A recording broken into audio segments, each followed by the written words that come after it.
We're going live in a few seconds here to talk about how you could take back your market share by turning conversations into customers. We're going to go live.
Welcome to the Never Been Promoted podcast and YouTube channel. I'm on a mission to help you cut the time to all the things that are holding you back so you can unleash your entrepreneur.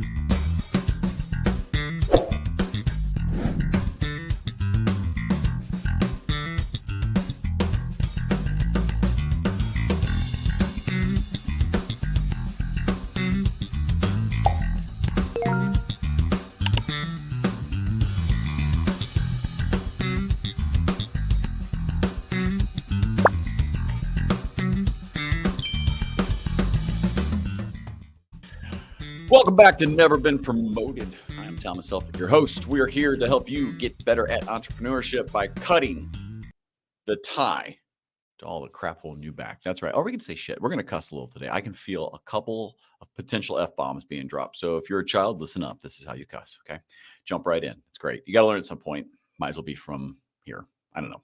But we're going to do something cool today. We're actually going to talk about how you take a conversation and turn it into a customer, and specifically about a big problem that faces a lot of small business owners in the world, which is when these big box companies come in, they lose a lot of market share and they don't know what to do about it. And a lot of times they just kind of repeat the same stuff and just slowly lose over time.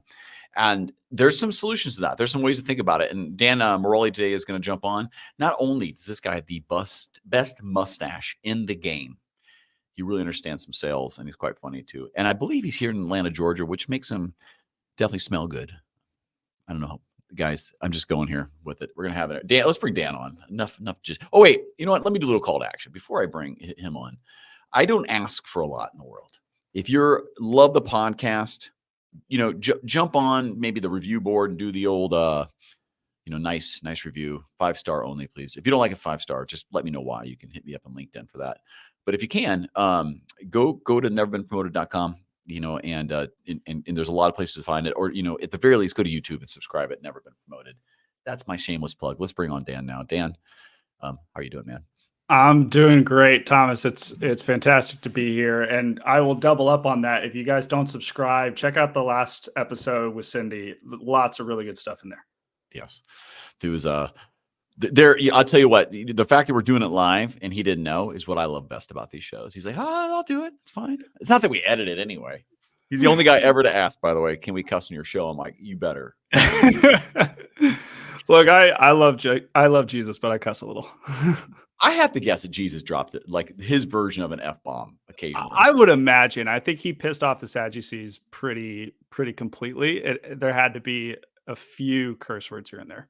I mean, think about it, because it was more about getting the order disrupted, right? To say, like, to show the absolute ridiculousness of the hypocrites at the time and all the things. And sometimes that the way to really offend, to get them kind of to look worse, is to whisper a cuss word in their ear. You had to do it. He had to do it. Yeah, offend the mind, reveal the heart, for sure. Right, that's right. I'm trying to think what cuss word you'd like, you pig eater or something like that.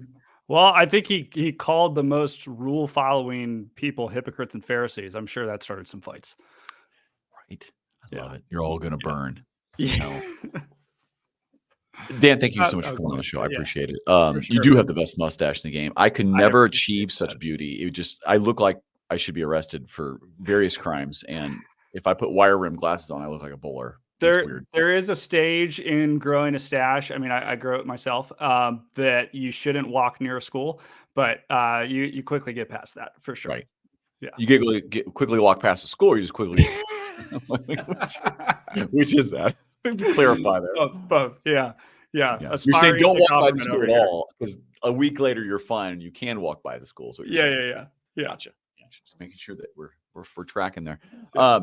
Do you want to deal because you listen, you're like you have a lot of faith-based, you have a, your own little entrepreneurial journey, your own journey as well, and you work for a pretty cool company that kind of solves this problem. And today's focus really is going to be about this problem of how do you get market share back. So even and I think this is going to apply, I'm pretty darn sure, to almost any company in the Yeah. kind of the principles. And we'll dive in a little bit more of how technology plays. But do you want to kind of do an intro for yourself and and kind of what's making you you? Yeah, so real quick, back of the baseball card, I've spent 10 years helping local business owners try and compete. And there's a couple different ways to do that, but the three big ones are, be found, be chosen, be promoted. And so we do a couple of stuff, a couple things at the company that I'm at right now to help people do that and help small businesses do that. What we've found though, and the reason why we're so passionate about this is that the small business owner is sort of the canary in the coal mine when it comes to the American economy, and we've done a really good job of crushing them over the last couple of years. And so our main thesis is that regardless of what market you serve, whether it's a local market, regional, national, international, the best do the basics better. And so if you can just execute on the basics perfectly every time, then you win. And unfortunately, the way that tech has sort of evolved is that only the big players have the capital to invest in the systems that make it easy for them to do the basics better. But that's slowly changing. So that's what we're excited about. Yeah. I couldn't agree with you more. And I do this in kind of a talk I give, which is, to some database stuff, right? So over it's like 48% of Americans who admitted on survey are incredibly unhappy in where they work. And the more big box things, the more companies we formed that have this kind of corporate feel, the more people are kind of miserable throughout their lives, which really combined with the other data set that every economic indicator on the planet shows that the more entrepreneurial facilities, people, drive you have, the better the economy does from an innovation standpoint, from a long-term health, and and then also uh, decreasing the wage disparity between haves, have mores, right, and the middle class, if you will. So that aside, you're spot on that there's been we go through these cycles of business. And then it squashes the little guy, and then there's a focus back on the little guy because some people are like, "Hey, I can't make a living because of X, Y, and Z." Technology specifically can enable that. And I think if we talk about this, we'll get to the technology piece, but can Yeah. you set up maybe the problem hypothesis first of what's actually going on when there's that area where the big giant corporation is and where the mom and pop shop is? What area? Where's that friction point? What's going on right there? Yeah. So if we take a step back, let's look from a macroeconomic standpoint. So I define an entrepreneur as somebody who turns risk into value. And so historically, you had, even prior to private enterprise, the institutions that were able to transpose quite a bit of risk into quite a bit of value were governments because they could put their own money, they could finance everything, right? And then you had private enterprise come into play and they took on the personal risk and then created value in the market. What we've seen over and over again in these cycles that you mentioned, Thomas, is that you have large companies who have the capital, have the line of credits with the big banks, are able to shoulder quite a bit of risk when it comes to making investments in technology to make their lives easier. And so the first to market advantage tends to be the bigger players who can write the six-figure checks to invest in high-level systems, SAP, Salesforce, that sort of thing. And the little guy gets left behind. Okay, so when that happens, though, trickle it down. Like, so what's the effect? So what, I guess, is that, so, okay, so I'm a hardware store, that's got X, Y, and Z. I got a niche, or Yeah. is it worse than that? Yeah. So as far as the trickle down, the most tenable example that I can point to is what we call the Amazon effect, right? Nobody would have expected to guarantee 2-day shipping. And now that's a baseline. There was a time on e-commerce when if we were buying something online, that in and of itself was innovative. Now we don't have to pay for shipping because it's included. And so if we have to pay for shipping, it's another thing. So the big market players who can shoulder more risk than the smaller guys tend to set the standard for what the new baseline for basics is. And based off of that, the little guys have to keep up. What we've seen time and time again, and we're witnessing this now, and this is something our company does, is taking those tools that previously were reserved for the high-end players and making them more accessible to the lower guys. So if you're a solopreneur or you run like an HVAC company, you got one truck or something like that, how can you get some systems in place to be able to compete? Because any business, doesn't matter big or small, operates off of what we call the 4S framework. In order to win, you need the right systems, strategies, software, and staff to compete. And we try and make all 4 of those as accessible as possible to people. All right. So let's dive into that a bit. So when you're talking about who's ultimately responsible for what you're talking about though? Is it the sales teams? Is it the owner? Because you look at a business like that's like a new function almost. How do you own that piece of it? Yeah. So a lot of times, this is where my background as a sales guy, I tend to be a little bit biased, right? Because sales guys were known as going rogue, right? We'll create any different strategy or method of outreach or something like that. And I think everybody listening to this podcast can point to an example of a salesperson, particularly a tech salesperson, who said a feature that absolutely did not exist. And as soon as the product team heard about it, they're like, why in the world did you sell that? But many times, even at the local level, it's the sales guys who have to be that intrapreneur and that innovator on the front end so that the market can be tested and validated. But the best businesses by far are the ones who the owner is actually the driver and instigator of change. You see that with Steve Jobs all the way down to like the local guys.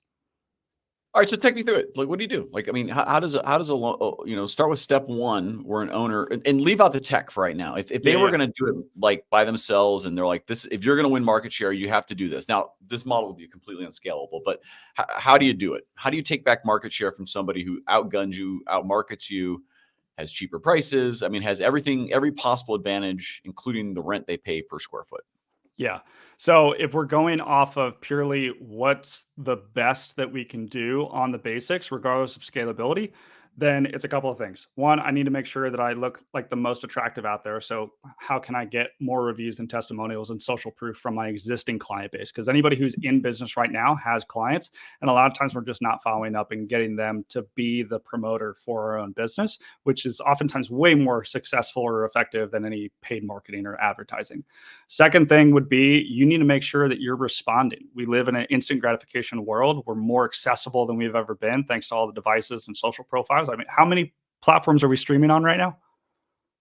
A few. Yeah. 1, 2, 3, 4, 5. 5 or 6. I'm not sure they're all working right, but I think 6 was the intended goal. Yeah. So many times the first person to respond wins the client. I was talking with a guy the other day. He got injured. He needed to get some PT work done on his hand, and he had 20 approved providers from Aetna that he just called down the list. And he got to the end of the list before somebody actually picked up the phone. And if the first person had responded, they would have gotten his business. So it's that kind of stuff, making sure that you have either yourself like living on your phone or people in place who can immediately respond. So those are the two. Yeah, go ahead. Yeah. So that what you're saying is basically give some actually human attention as fast as possible, and you have an advantage competitively in that moment because you can drive a conversation so someone can be heard. So it's like you think about that, right?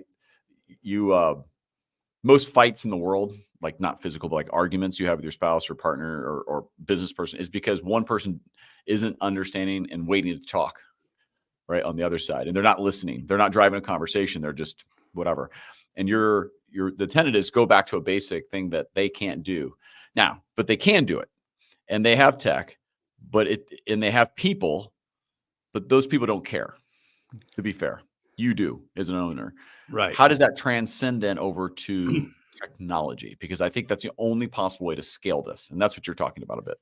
Yeah, and we can get into the software side if you'd like. I think Well, unless it's premature, I don't want premature. Yeah, I don't want premature launch. That's very embarrassing. no, no, So no. Like, yeah, we can get into it. I mean, we have tons of people on the platform right now. The way we've solved this is to create digital employees. So far more effective than your friend's wife's daughter who can be hired at minimum wage to dick around on TikTok all day.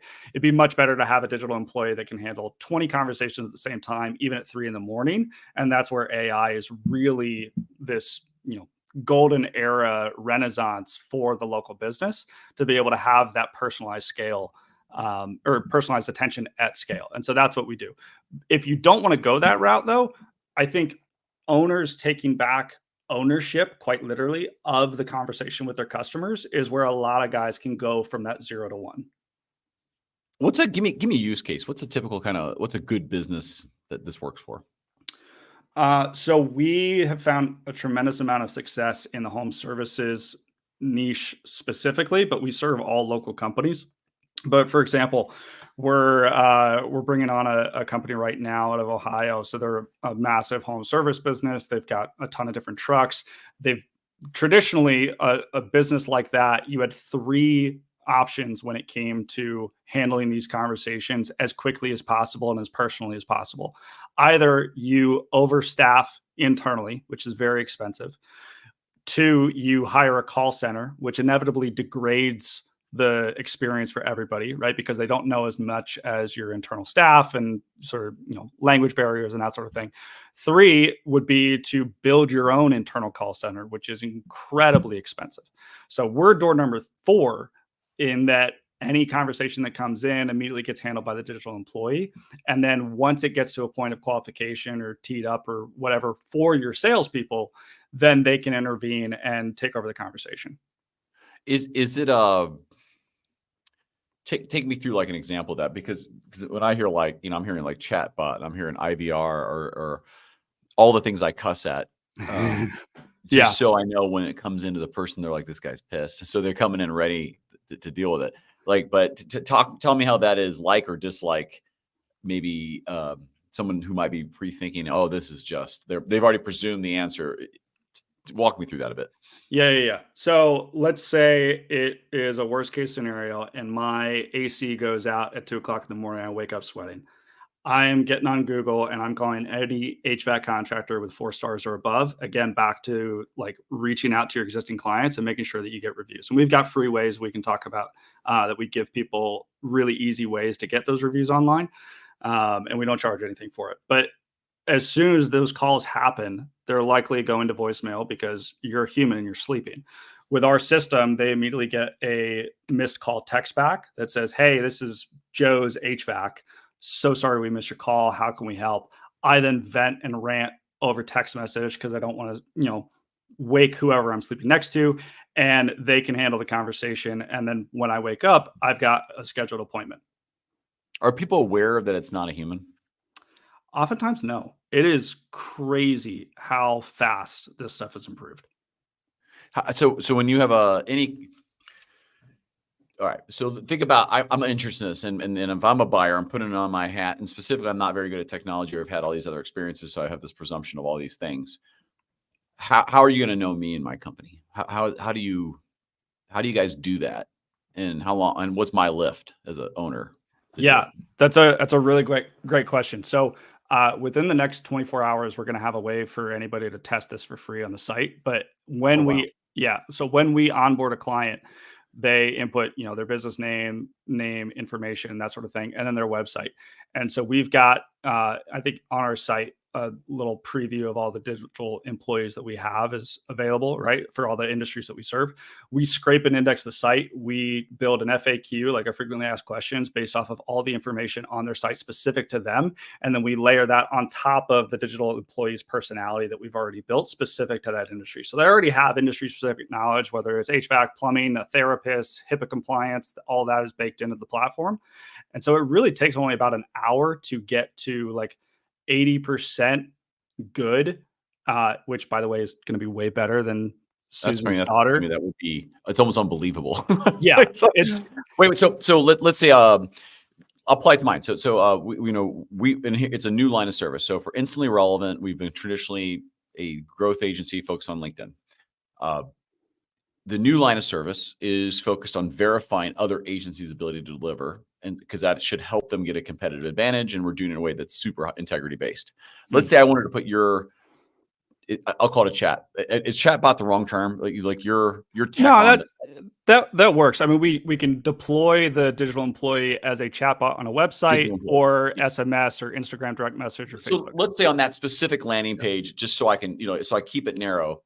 Am I in the background able to do a brain dump on what's important, what happens, and the thing can be like, it can give the contextual data of, hey, this is awesome because that when someone comes in, here's some frequently asked. I could just talk to it. I could just dump like an SRT into it, like a translation file for those who don't know, and that's how you would train it.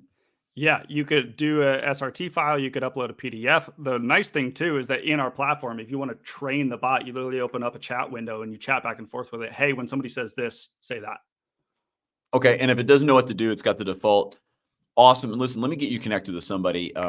If it doesn't know what to do or it just seems like it's repeating or something, you can. Okay. Yeah.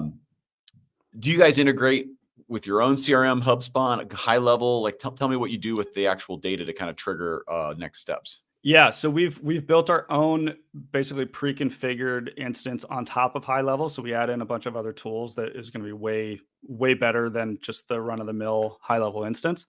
So that's local market OS, because every local market business needs an operating system, and then you put the digital employee in that to basically run it for you. Because there's no shortage of tools out there. Like, I think everybody could raise their hand of like, yeah, I bought this thing and I never use it because it takes too long to set up. I bought high level. I paid like $300 a month for 6 months. I never found time to get in it.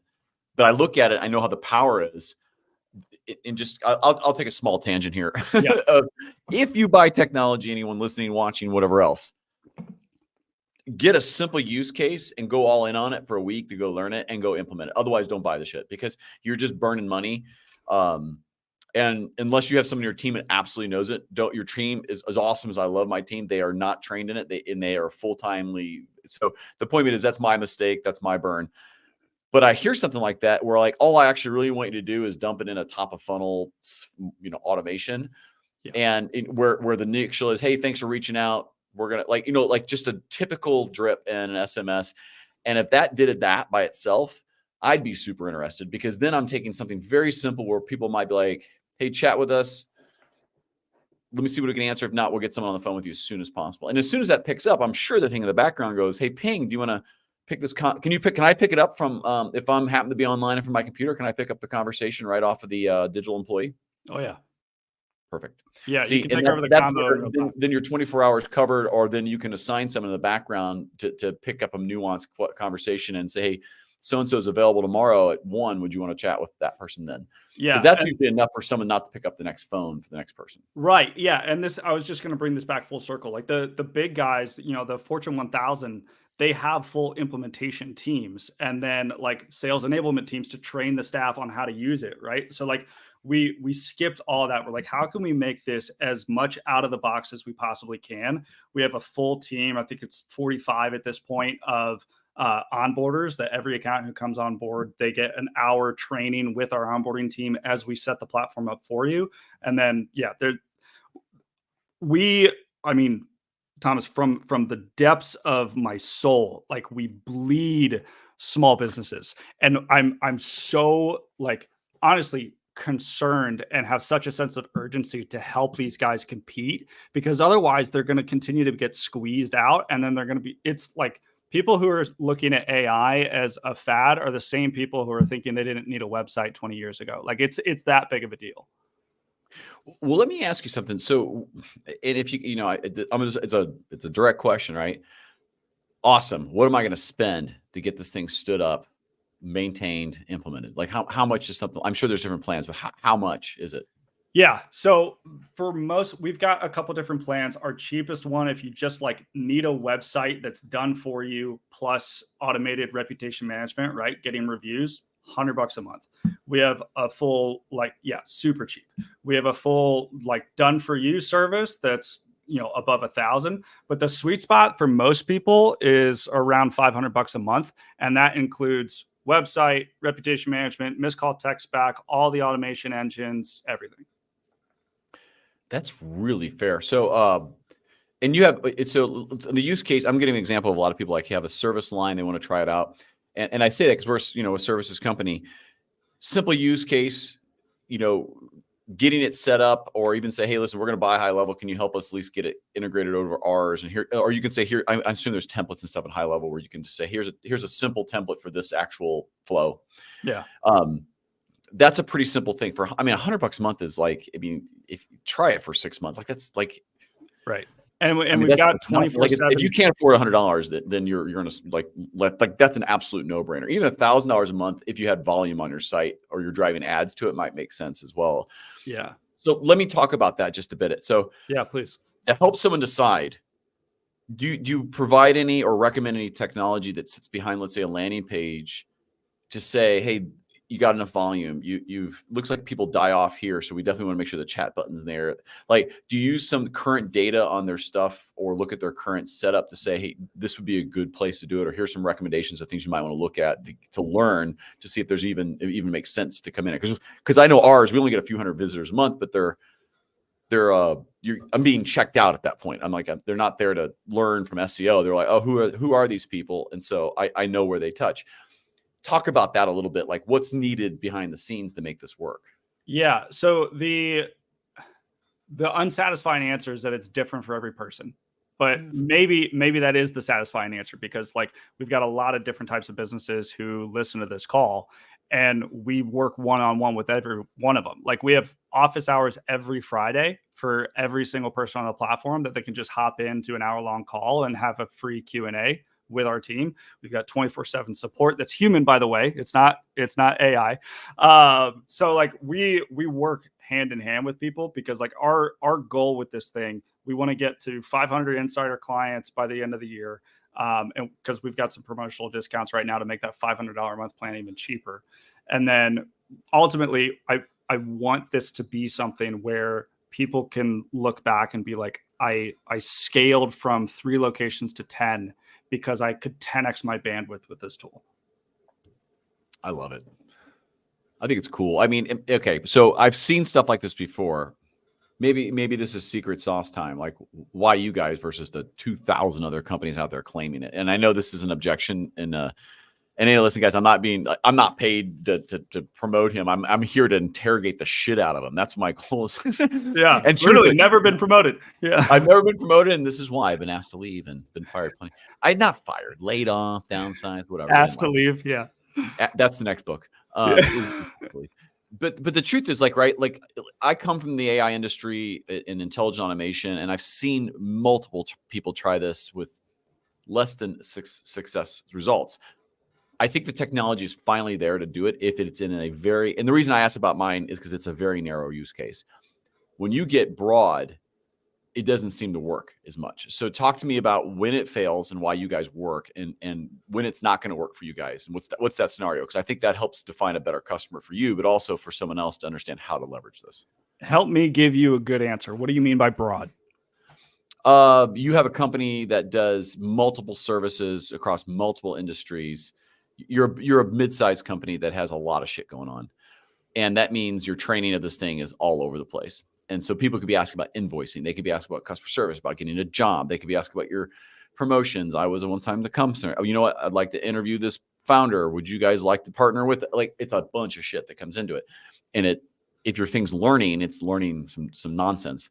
So my point is, when does it work, and when it doesn't work? Or tell me the training that gets you there, so you don't get a crappy bot.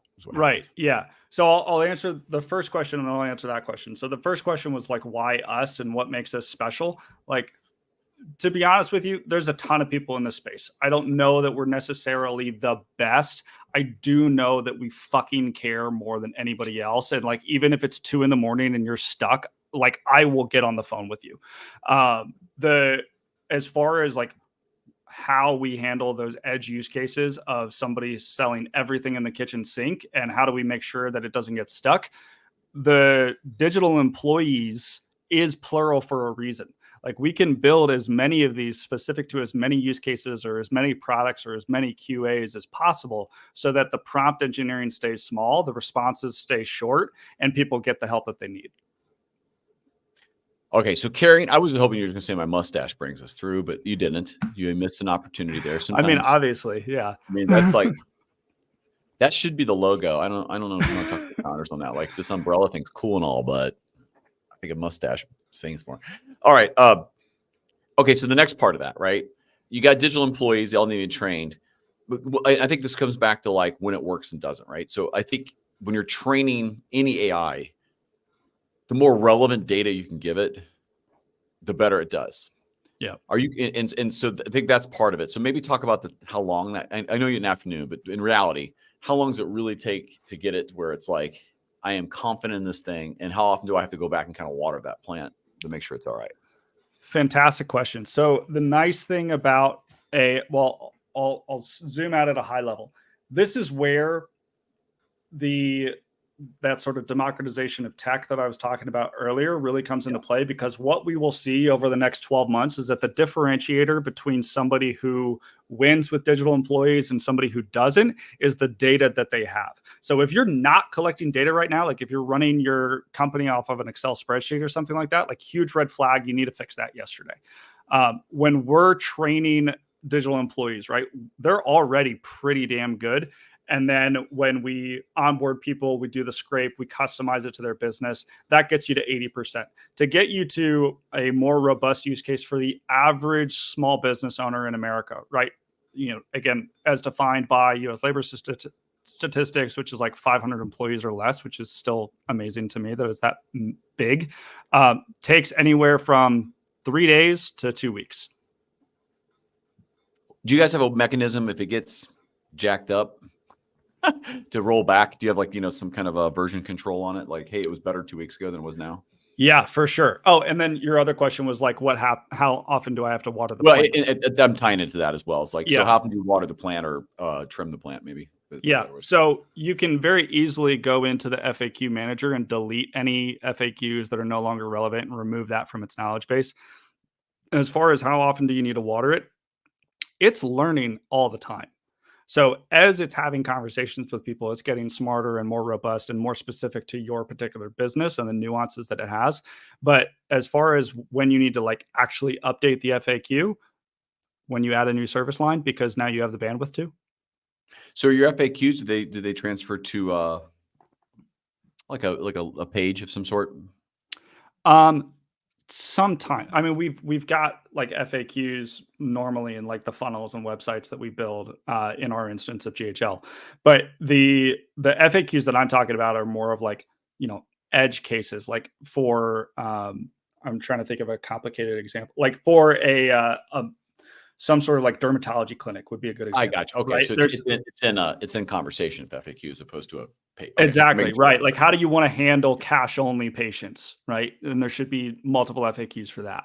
That makes sense. Okay, so that's part of your data training as well. Yeah, I got you. Oh man, old age just sent in 48, just crushed me right in the face, smacked me. I had a great question, and it is. There is no pain. Anyway, all good. I think. Look, we've been talking about our paid stuff for a long time. I think is now the time to drop some free stuff for folks, or no? I mean, I thought all that was free. No, well, listen. What I'm trying to explain is, and this has not been a promotion so much for you guys. It's just that this is a problem when you're trying to gain back market share, and that's what you guys focus. But I don't even look at it. This problem. Yeah, I know why you guys do this, because it helps you focus on a specific type of customer to go to market with, and I get it. Any company that's trying to just win more often with less people, this applies to. And what I'm trying to go through on that is you can apply it anywhere, but buyer beware that this has been tried. There's lots of things, and the answers you're answering are awesome. And given all that holds true, I'm not sure why you wouldn't want to try it. And I'll lead you into now, and risk free. Here we go, right here. Let's get the risk objections out of the way here, and how do you and give that to me, because the truth is you should be trying these things and making time and carving this out as a small business owner. Otherwise, you will get behind. You're going to lose if you don't find a way to accelerate with customer service and speed and get people out of the way. So what can people do to free to try it? Because I think you said there's something dropping pretty soon here to do that.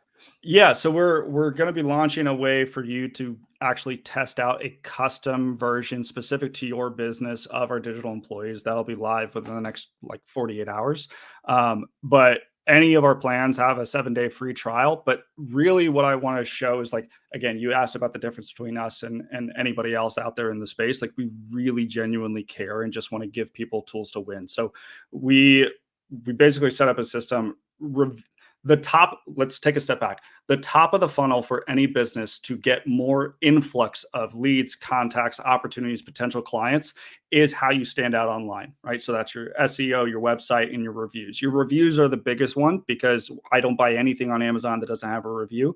So if you go to yourreviewcard.com, we have a way for you to fill in your information. We will actually send you a totally free, we never charge for this, but it's a postcard that's linked to your Google page, and it has a little QR code on it. So if you're in the service business or you want to just tape it to the counter at your checkout, anybody can scan that and get taken right to the Google page. I mean, we've seen people double the reviews online in like 2 months, and they've been in business. If you want to come with search results, people, you got to have Google reviews up. Like, that is probably the number one indicator of what it throws up in front of you, especially on a local based business. Yeah. 100%. Yeah. But yeah, 7-day free trial for all of our stuff. And yeah. I love it. Where does this, let's talk to the future a little bit, right? Not so much what, what you're doing as much as like as a company and the problem you're solving, where do you see it going? Like, where does this technology, did you guys rinse and repeat and get it better? Or is there some kind of like new metaverse, weird 3D hologram aliens and drones coming with this? Like, where does the idea of conversations into customers go to the future? It's a really great question. So our guiding North Star is that statement that I said at the beginning of the conversation, which is that the best do the basics better. I am not interested in AI, software, technology, any of that stuff because it's cool, because it's sexy, because it's new. I'm interested in it because it helps me do more with less. And so as long as what we see coming down the pipe helps the average business owner do more with less, we'll continue to explore it. So we're working on actual like digital voice right now for digital employees to be able to handle phone calls and like provide the call center at scale. We're working on a bunch of different stuff on the back end as far as like physical products. How do you make it so that you can delight your customers and give them a 7-star experience so that you win them from the big guys? Because the main way that people compete at the local level is to show that they're part of the local market and you're not buying somebody's second yacht. So that's our focus. That's our driving North Star. I think as long as you're doing that, you're going to keep solving that problem more and more. But also I look at it as you enable entrepreneurs to have a better chance to not just survive, but thrive. And I think like these technologies, they're a piece of the puzzle. They aren't the whole picture for sure. And you have to use them correctly in the right business. There are some businesses that probably don't work as well, but I would say for the most part, if you have a web presence where people may have questions, and you don't find an easy way to provide it, they're going to go to the next vendor who can.